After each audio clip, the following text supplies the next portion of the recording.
A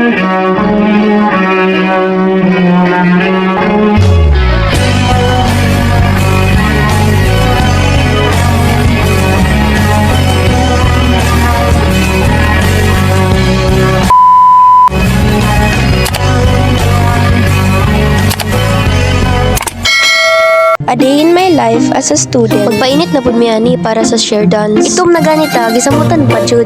Hi. Pero wala tay mahimo ani kay para man ni sigurado. Shout out day ko aning gwapa na mon assistant treasurer.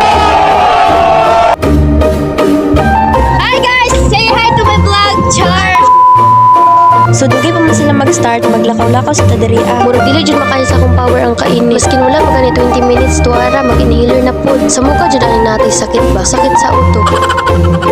Shout out sa among president na gwapa na gani buutan pa matag pagpapil.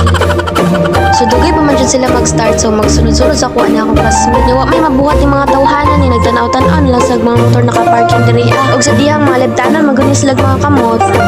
So ilahan ni natripingan ang FI3 naka-parking. Shout out day ko na akong barkada mga hapak kong mukatawa.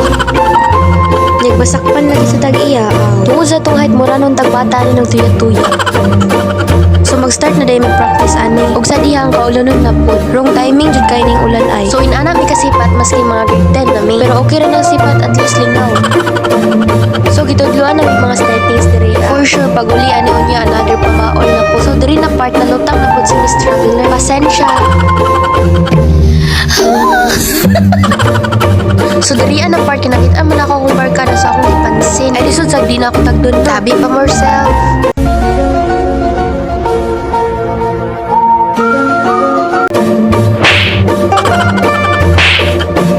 Gabiha dyan makapakani. Ay mura magdispordos o kamot.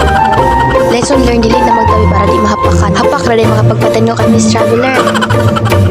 Fast forward na human na mong practice. Ihapit na lang po sa akong barkada diri sa City Star. Tanawa mo radyo buhatin nagibubuan ng suka.